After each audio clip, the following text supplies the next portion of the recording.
Hey everyone, welcome back to our channel. Today I'm going to show you how to download and install PowerToys for your Windows 11.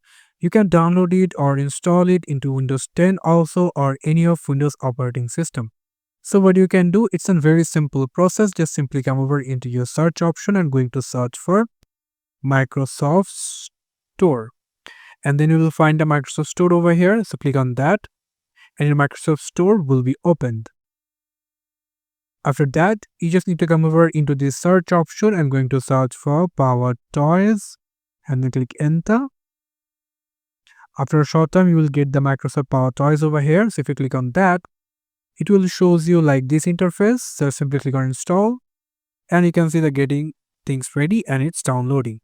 It's about 271.1 MB, so it will quite big. So it will take some of seconds or minutes maybe. It all depends on your internet speed, so keep patience. So you can see it's downloading and installed, and now if you just close it and you can see that your welcome to PowerToys is going to open, and you can see that there is major changes over here, so you'll get all information over here.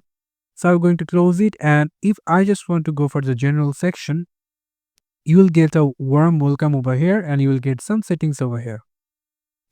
You can see at the left side there are lots of functionality, lots of quick access and quick shortcuts. So it's a very handy apps and very usable to use. I think it's a revolution for Microsoft Windows. So today's that's it. This is how you can download and install these PowerToys into your Windows. Thank you so much for watching this video. I hope to see you in other videos.